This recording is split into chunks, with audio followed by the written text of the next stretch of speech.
Hey everyone, I figured I'd do a quick little video. I know we're not doing the podcast anymore, but it doesn't mean I can't still talk about Sea of Thieves in some fashion or another. So I figured I'd take a break from work, throw up a quick video and just kind of react to the developer update and see what Drew's got for us. I already kind of know like what's going to happen. The title here is to dive or not to dive. That is the question, whether it is nobler in the mind to suffer the slings and arrows of an outrageous fortune. Who knows? It'll all be on Twitter soon, I'm sure. But let's take a look. We're gonna. By the way, this is a blind thing, so I haven't gone through all of it. I've seen like the intro. And I figured I'd make a quick video about this. So we'll see. Hey everyone, in this update I'll share more on the next season, additions coming to custom seas, upcoming live. Okay, first off, do you guys see Drew got some tattoos on the inside of his ear that is new? I didn't realize he got those. That looks new. Events, and then wrap up with some spicy experiment news. So let's get into it. Let's kick off and talk about the question that's on everyone's mind. What's going on with Season 21? And I'll answer that, but first let me explain why. We started this year in a pretty rough place, and through the Community Direct and recent updates, we've shared that there would be some fundamental changes coming to how we operate Sea of Thieves in the future. Our main focus as a team is returning to what makes Sea of Thieves so special, and that's the magic story of our shared world sandbox. How it brings players together in unpredictable ways and sparks those incredible stories that stick with you long after you finish your session. While new content will be a key part of how we expand the experience in the future, that's not where we're focusing right now. The sandbox is full to the brim with experiences already, but that's something that I actually kind of hate how high that is. Okay. Also ignore the chair. That chair is horrible. I got a refund on it. I've been saying it for years. The game genuinely does not need more tools. You do not need to put more tools into this game. You need to evolve the world. And the best way to do that is going to be through story. And the best reason for people to jump in and do that with the story is to feel like they have a side to choose from. If you want to have conflict in the world, then you need to put in more than just gold, because gold is not something that people are going to really care about. Also, I apologize in advance for the very bright light. My window's open, and Fern is out watching birds and squirrels, and I cannot take that away from her. But yeah, no more tools in the game, guys. We can all agree that we have plenty of things in the game that we don't need more tools. have lost their spark over the years, and we want to return and breathe some life back into them, alongside our commitment to improving game health across the wider experience. But to truly deliver on our goal of reigniting the sandbox and bringing it back to its best, we have to start nailing our quality bar and giving features the time they need in development to take on board player feedback along the way, and to reach quality to ensure they stick the landing. Well, this is also stuff that we have been talking about for a while. It's nothing new. It's everything that the community has been saying for a while. Like we've wanted to have the game quality be where it used to be when you took the time to actually work on stuff. And with the Insiders program, like there was a reason to go in and do it, because people were trying to get cosmetics, so they were providing feedback. The community management team has been very hostile to a lot of the discussions, I think, on the forums in the last few years. So a lot of people have not really felt that incentive to want to voice their opinions about something. Also, there are plenty of things that have gotten changed from insiders that may have wanted to be tested but couldn't be spoken about in the wider group of like insider conversations. So having a more open dialogue is actually going to help out the development process. It may prolong the development process because feedback is always going to take going back to the drawing board and having iterations. But at the end of the day, if it's what the consumer wants and you provide that to them, the consumer will do what consumers do, which is consume. So you want people to play the game because the content in there is enjoyable. And you want as many voices kind of like giving feedback as a general consensus, in this opinion. Like, I don't know if I'm going to get into it later or not, but now, in order to do that, we need to change the approach we've been taking for how we deliver features into the experience.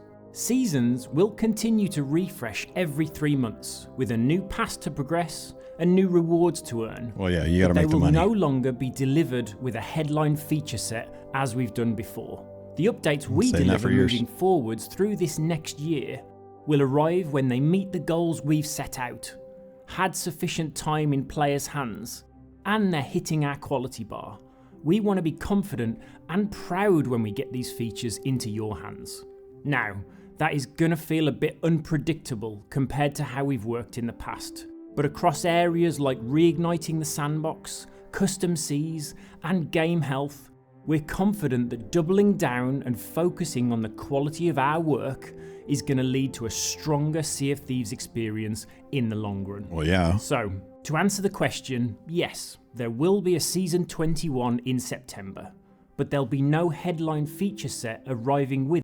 I don't think anyone doubted this. They absolutely are going to put the thing out that earns them money. It, as we've done in previous seasons. I know that no doubt that just leads to questions on what's coming, but we'll share more on how our roadmap begins to shape up across the various areas of the experience in future updates. One heavily anticipated quality of life feature that I can confirm is coming though, is something some of you might have seen announced on our channels recently: outfit saving. The clothing and vanity chests will be brought together and you'll be able to save various combinations as presets, allowing you to quickly switch between your favorites. Good. That's something that should have been worked on a long time ago. And to be honest, like, using the excuse that it's hard to do that's not a good excuse. That's a lazy excuse. The team are now working on it, and we're aiming for a release later this year, but we'll keep you updated along the way to reveal more about how it works. Right, over to custom seas. While we're at it, I'm going to toss in there the ability to dynamically change ships within the same session and retain retain your cosmetics, retain your supplies, things like that. It's tedious, and to have to lose a ship and supplies because a friend left or a friend wants to join is still a pain in the butt.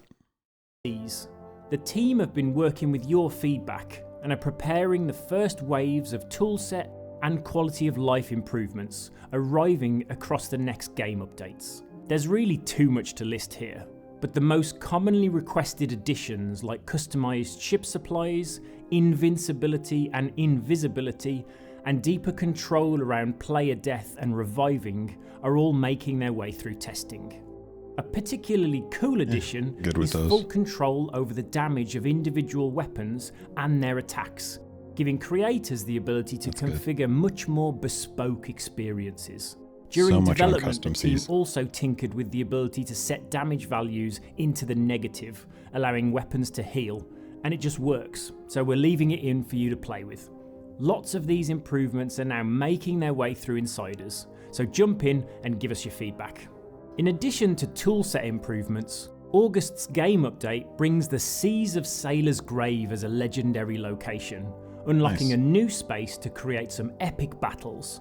With this first new map now on its way, we're going to be handing the decision on what our next legendary location will be over to you. Look out on our social channels in the next few weeks, where we'll open up voting for which legendary location you'd like to see us bring to Custom Seas next. We've been dying to put more choices into your hands. I can't remember the name of it. The Bayou, the second tall tale for Pirate's Life had the Bayou, which was a fantastic location, as well as the town, which I can't remember because I don't think it's Tortuga, but that town was really awesome and would love to have that as a legendary location. community votes, so we're excited to kick off our first one here. On the live events side, we're now well into the swing of things with our live calendar, providing a range of events that cater to different playstyles and I'm actually going to say the tall tale that has Davy Jones's ship in the big cavern in the Disney castle up at the north. That'd be a good one too. Time commitments. With the smaller scale events like the weekly fight nights and Emissaries of Fortune, up to our larger events like the Bilge Rats Weekender and Community Weekend. The notable omission there is Last Ship Standing. After cutting the event short back in July, the team are taking the time needed to ensure this experience is stable ahead of its next return. We're not sticking a date on this one until it's ready, but stay tuned for more updates. One event I do want to call out. So much for getting the different ship types. That's arriving later in August is a special event called Big Ship Little Ship. And yes, that's its real name.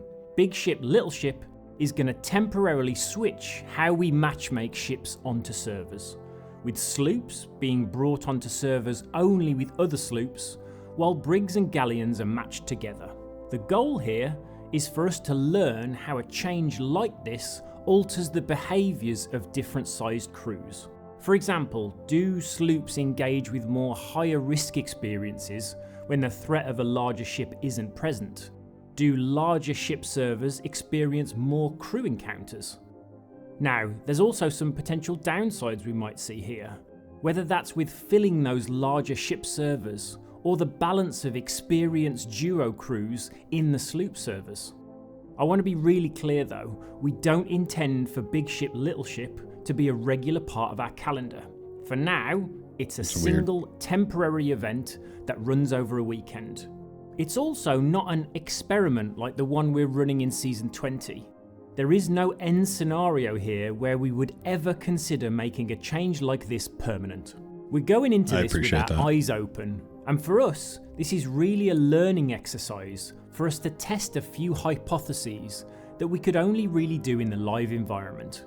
So, let's go on the journey later this month, and we'll share. So the problem with Big Ship Little Ship is that there are groups of people who want to interact with other crews, and you have some of these experiences because they are able to pair up with other crews. You have two sloops who join up because they're getting bullied by a galleon, and it evens out the numbers, but it forces you to take into consideration like, hey sloop, you want to help us take out this galleon? That's the kind of experience that you're going to be robbing people of if you were to actually do that kind of Big Ship Little Ship theory. But it is just a theory, and it's just over the weekend, so it's not that big a deal. What we've learned coming out the other side. Now, onto the real experiments. Costume change! So, Season 20 launched with our first game experiment, where we removed the ability to dive to a range of raid voyages, with the goal of reigniting interest in our world events, with the best rewards on offer for crews who contest it. Following its launch in June, we've surveyed players, listened to your feedback, and investigated what the data tells us on how this experiment has changed the flow of servers. We knew that a change like this, where we remove something that's been embedded into the game, was never going to be a slam dunk. There's plenty of players who voiced their feedback on how they've missed the ability to dive to world events on demand this season. However, the data shows we've had more contested world events as a result, and that's backed up with a healthy amount of feedback on how the seas have felt more alive since making this change. So, we feel we've seen enough. We're happy to share that our raid voyage experiment is going to be made permanent in September's game update. I'm fine with Diving to those world events will now be permanently removed, and all raid-specific company treasures will be redistributed into the vaults of emergent world events. The chances of the Chest of Fortune appearing in all world events will also be staying for future seasons, but with the addition of a guaranteed drop in the Fort of Fortune, Fleet of Fortune, and Burning Blade. We can see that the introduction of diving has fundamentally changed how crews play during their session. I'm fine with that. When we talk about reigniting the sandbox and bringing it back to its best, There's going to be scenarios like this where we have to accept we've taken a wrong turn, and it's time to make a big change to get us back on the right path. So with that, let's talk about our next experiment that we're going to run in Season 21. And if you thought the last one was spicy, this one is going to be polarizing. I'm just going to say it, we're turning off diving. I'll just give that a second to settle in. When Season 21 arrives in September, all voyages, tall tales, and the remaining raids will no longer have the option to dive to, requiring crews to once again set sail for their destination across the waves, and crucially, remain on their server. Experiences that do require server migration, like Hourglass, Last Ship Standing, and Tall Tales set in the Sea of the Damned, will still remain accessible during this experiment. Now, there are going to be some treasure items, commendations, and achievements that become temporarily unavailable during this time, but don't feel like you have to rush to complete them. Once the experiment is over, these will return. So again, isn't that kind of playing your hand though? It was like the whole point of the experiment is to have an outcome. That's why you're not doing big ship, little ship as a permanent experiment or an experiment. But then to say that those are going to return kind of suggests that you're not sure if it's actually going to work or not, or you're just planning on having it being a change and you're already taking that into account. So not quite sure how that works, but diving to raid loot is going to be redistributed. So that's less of an issue.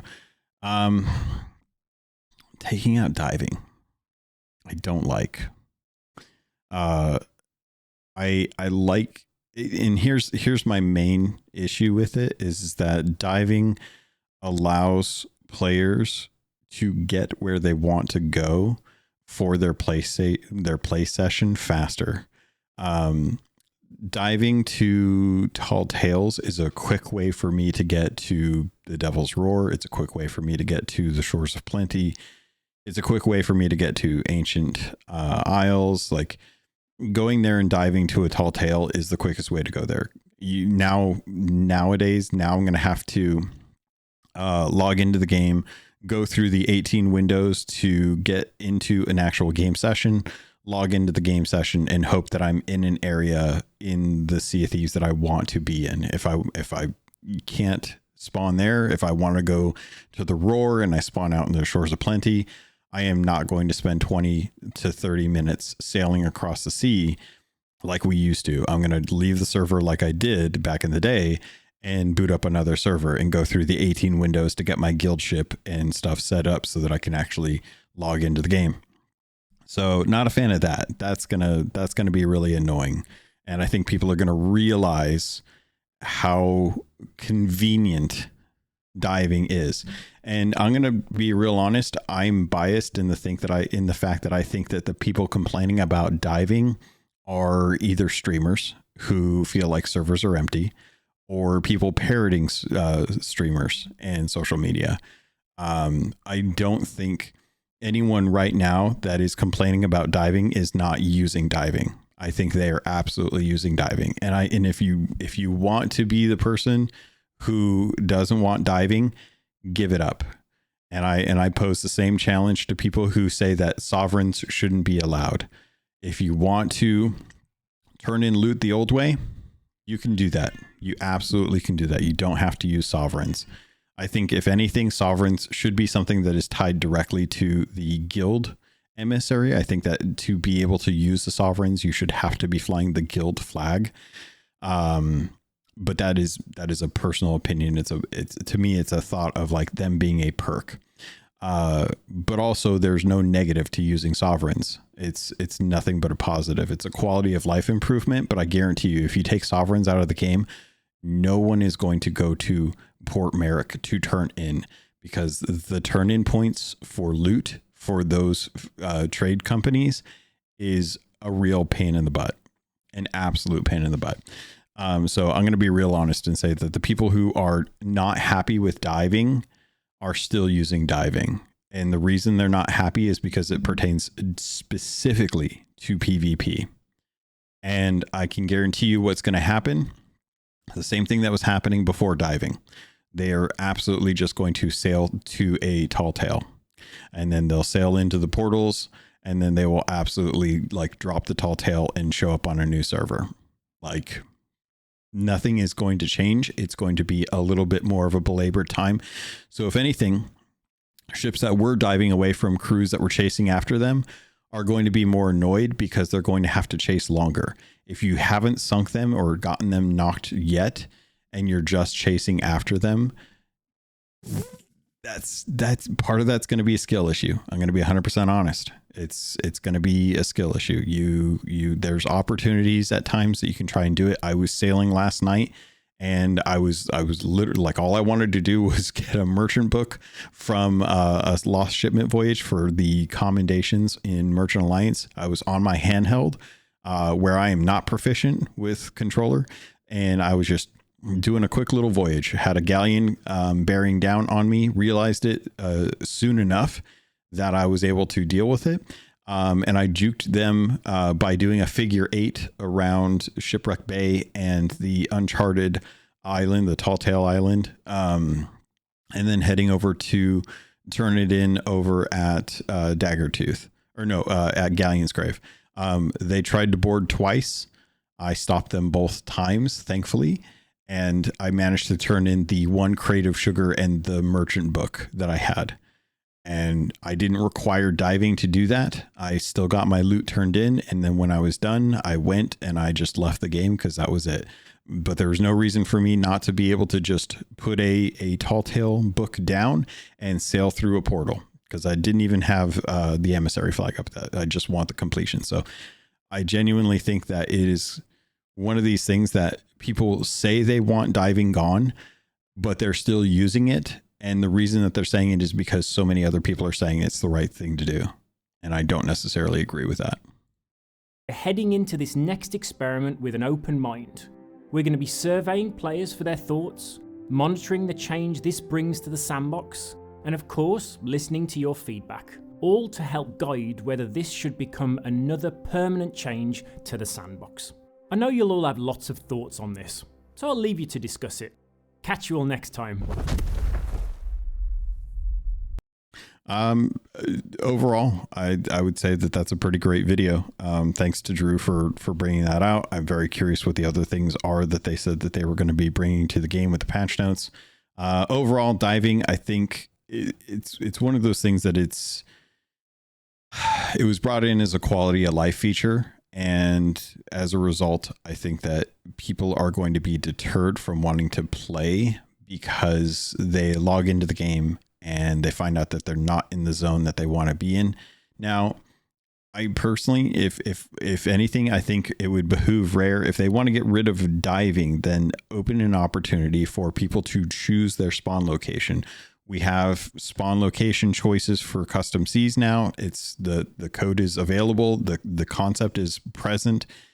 There's a precedent now that you can move where you want to go. I would say if you want to take away diving, allow players to choose where they want to spawn in and then choose a server that has that as an available option. The game already does that on the back end. You just don't have that choice. I think it would be fine for people to be able to choose where they want to spawn in.